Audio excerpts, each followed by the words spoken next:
Primeira carta aos Tessalonicenses, capítulo 4. A vida que agrada a Deus. Finalmente, irmãos, vocês aprenderam de nós como devem viver para agradar a Deus. E é assim mesmo que vocês têm vivido. E agora pedimos e aconselhamos, em nome do Senhor Jesus, que façam ainda mais. Pois vocês conhecem os ensinamentos que demos pela autoridade do Senhor Jesus. O que Deus quer de vocês é isto, que sejam completamente dedicados a Ele e que fiquem livres da imoralidade. Que cada um saiba viver com a sua esposa de um modo que agrade a Deus, com todo o respeito, e não com paixões sexuais baixas, como fazem os incrédulos que não conhecem a Deus. Nesse assunto, que ninguém prejudique o seu irmão, nem desrespeite os seus direitos. Pois como nós já lhes dissemos e avisamos, o Senhor castigará duramente os que fazem essas coisas. Deus não nos chamou para vivermos na imoralidade, mas para sermos completamente dedicados a Ele. Portanto, quem rejeita esse ensinamento não está rejeitando um ser humano, mas a Deus, que dá a vocês o seu Espírito Santo. Não há necessidade de lhes escrever a respeito do amor pelos irmãos na fé, pois o próprio Deus lhes ensinou que vocês devem amar uns aos outros, pois é esse amor que vocês têm mostrado a todos os irmãos que vivem em toda a província da Macedônia. Portanto, meus irmãos, pedimos que façam ainda mais. Procurem viver em paz, tratem dos seus próprios assuntos e vivam do seu próprio trabalho, como já dissemos antes. Assim, aqueles que não são cristãos os respeitarão, e vocês não precisarão viver às custas de ninguém. A vinda do Senhor Jesus Cristo. Irmãos, queremos que vocês saibam a verdade a respeito dos que já morreram, para que não fiquem tristes como ficam aqueles que não têm esperança. Nós cremos que Jesus morreu e ressuscitou. E assim cremos também que depois que Jesus vier, Deus o levará de volta e junto com ele levará os que morreram crendo nele. De acordo com o ensinamento do Senhor, afirmamos a vocês o seguinte: nós, os que estivermos vivos no dia da vinda do Senhor, não iremos antes daqueles que já morreram. Porque haverá o grito de comando e a voz do arcanjo e o som da trombeta de Deus, e então o próprio Senhor descerá do céu. Aqueles que morreram crendo em Cristo ressuscitarão primeiro. Então nós, os que estivermos vivos, seremos levados nas nuvens junto com eles, para nos encontrarmos com o Senhor no ar. E assim ficaremos para sempre com o Senhor. Portanto, animem uns aos outros com essas palavras. Primeira carta aos Tessalonicenses, capítulo 5. Prontos para a vinda do Senhor. Irmãos, vocês não precisam que eu lhes escreva a respeito de quando e como essas coisas vão acontecer, pois vocês sabem muito bem que o dia do Senhor virá como um ladrão, na calada da noite, quando as pessoas começarem a dizer, tudo está calmo e seguro. Então é que, de repente, a destruição cairá sobre elas. As pessoas não poderão escapar, pois será como uma mulher que está sentindo as dores de parto. Mas vocês, irmãos, não estão na escuridão, e o dia do Senhor não deverá pegá-los como um ladrão que ataca de surpresa. Todos vocês são da luz e do dia. Nós não somos da noite nem da escuridão. Por isso não vamos ficar dormindo como os outros, mas vamos estar acordados e em nosso perfeito juízo.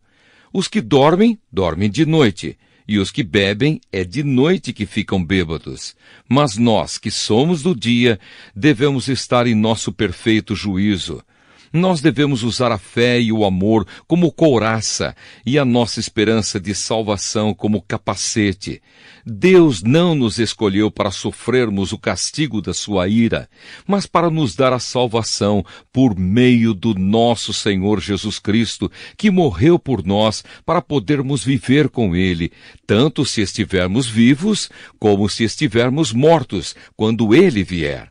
Portanto, animem e ajudem uns aos outros, como vocês têm feito até agora. Últimos conselhos e saudações. Irmãos, pedimos a vocês que respeitem aqueles que trabalham entre vocês, isto é, aqueles que foram escolhidos pelo Senhor para guiá-los e ensiná-los. Tratem essas pessoas com o maior respeito e amor por causa do trabalho que fazem e vivam em paz uns com os outros. Pedimos a vocês, irmãos, que aconselhem com firmeza os preguiçosos, deem coragem aos tímidos, ajudem os fracos na fé e tenham paciência com todos. Tomem cuidado para que ninguém pague o mal com o mal. Pelo contrário, procurem em todas as ocasiões fazer o bem uns aos outros e também aos que não são irmãos da fé. Estejam sempre alegres, orem sempre e sejam agradecidos a Deus em todas as ocasiões.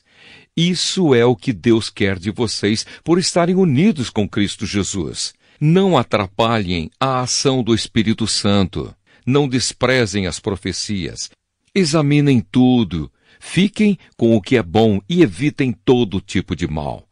Que Deus, que nos dá a paz, faça com que vocês sejam completamente dedicados a Ele e que Ele conserve o espírito, a alma e o corpo de vocês livres de toda mancha para o dia em que vier o nosso Senhor Jesus Cristo. Aquele que os chama é fiel e fará isso. Irmãos, lembrem de nós nas suas orações. Cumprimentem todos os cristãos com um beijo de irmão. Peço com insistência pela autoridade do Senhor que esta carta seja lida para todos os irmãos. Bênção. Que a graça do nosso Senhor Jesus Cristo esteja com vocês. Segunda carta aos Tessalonicenses, capítulo 1. Saudação. Eu, Paulo e Silas e Timóteo escrevemos esta carta aos irmãos da igreja da cidade de Tessalônica, irmãos que estão unidos com Deus, o nosso Pai, e com o Senhor Jesus Cristo. Que a graça e a paz de Deus, o nosso Pai, e do Senhor Jesus Cristo estejam com vocês. O juízo final. Irmãos, sempre temos de dar graças a Deus por vocês. Para nós é certo fazer isso, porque a fé que vocês têm está crescendo cada vez mais e o amor que vocês têm uns pelos outros está se tornando cada vez maior. É por isso que nas igrejas de Deus falamos com orgulho sobre vocês. Nós temos orgulho de vocês por causa da paciência e da fé que vocês mostram no meio de todas as perseguições e sofrimentos. Esta é uma prova de que Deus é justo na sua maneira de julgar. Como resultado disso, vocês se tornarão merecedores do seu reino pelo qual estão sofrendo. Deus fará o que é justo. Ele trará sofrimento para aqueles que fazem com que vocês sofram e dará descanso a vocês e também a nós, que sofremos. Ele fará isso quando o Senhor Jesus vier do céu e aparecer junto com os seus anjos poderosos no meio de chamas de fogo para castigar os que rejeitam a Deus e não obedecem ao Evangelho do nosso Senhor Jesus. Eles serão castigados com a destruição eterna e ficarão longe da presença do Senhor e do seu glorioso poder. Isso acontecerá naquele dia, o dia em que ele vier para ser louvado por todo o seu povo e para receber homenagens de todos os que creem. Vocês também estarão entre eles, pois creram na mensagem que nós anunciamos. É por isso que sempre oramos por vocês, pedindo que o nosso Deus, que chamou vocês para a nova vida, faça com que sejam merecedores dela. Pedimos também que Ele, pelo seu poder, realize todos os desejos que vocês têm de fazer o bem e complete o trabalho que fazem com fé. Assim Jesus, o nosso Senhor, será louvado por causa do comportamento de vocês, e vocês serão elogiados por Ele, por meio da graça do nosso Deus e do Senhor Jesus Cristo.